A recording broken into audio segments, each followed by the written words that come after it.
Well, hello again. After sorting my scraps, I went to my strip sets and realized I have a bunch of these leftover strips that I had already sewn together, and they're in color groupings. And I was like, if I'm going to use these, let's start with things that are already sewn together and build. So that's what I'm going to do. And the first thing I'm going to do is I've measured them, and there are lots of different widths, but I'm going to make them all 7.5 inches. And then I'm going to borrow an idea from Moonkin Stitchery. I'll post her details in the bottom so you can see. It's a variation on a rail fence where she did a lot of scrappiness, but then had a solid piece as one of the rails. And you know, I have lots of colors here. So I had to figure out what I was going to do to make this unified. And I went to my scrap. I went to my stash and found this black and gray, which actually will look really good because then the colors will pop and it'll give a lot of contrast. And I have some black. Okay, I have lots of black. So if that's not enough to get me to the twin size quilt that I want to build, I can go and get some more. It'll still carry the theme.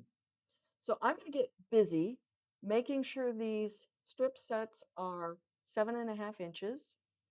And I'll bring you back in a few days so that you can see how far I've come in a short period of time. Well, it's been a couple of days and I've been working on the quilt, and you can see it behind me. Would you believe I had enough of strip sets already made up that it made like 60 blocks? I need more because I'm working towards that twin size. And the blocks will finish at 7 inches. This is what they look like. And I've got them laid out just kind of in a rail fence. But I wanted to stop and give you, the viewers, an update on some things that might be helpful. First of all, this is so easy and fast. I can't believe how fast it's coming together. Second, it is a great way to use up all those bobbins of different colors of thread.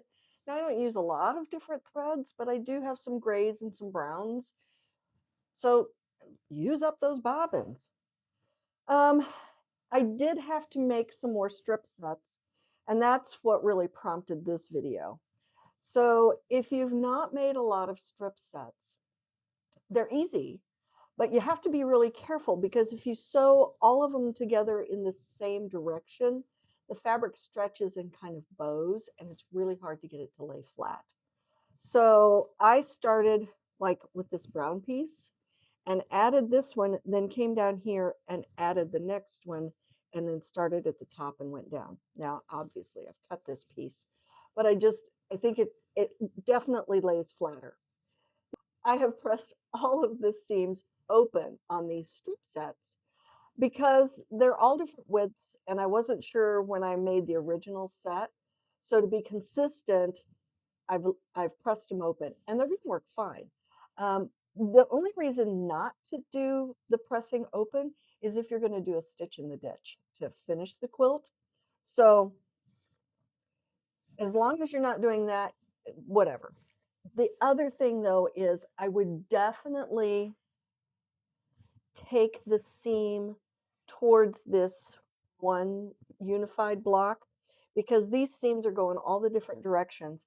And when you take it towards this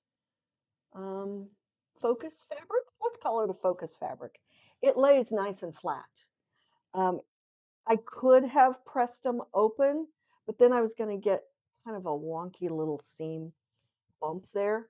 So it's working really, really well.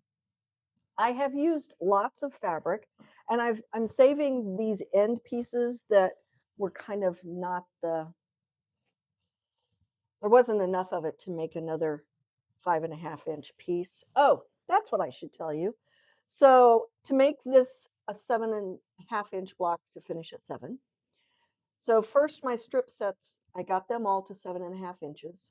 Then this is cut at 5.5 inches, and this is cut at 2.5 by 7.5.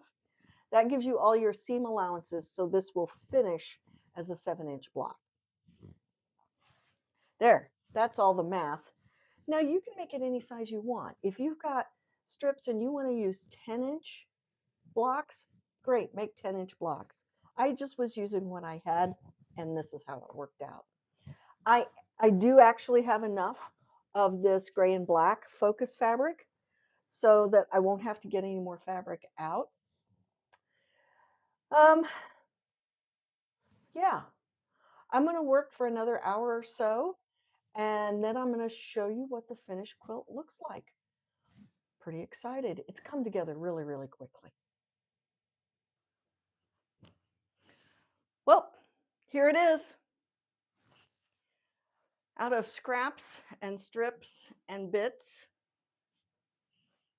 there's another quilt top ready to be put together and donated. I thoroughly enjoyed the creative process of using the scraps and seeing them come together. Honestly, I would encourage any of you to get those strips out, put them together. Think of ways to make it work. Use up your bobbins. I hope you've enjoyed this process and this video, and I thank you for watching. Have a wonderful day.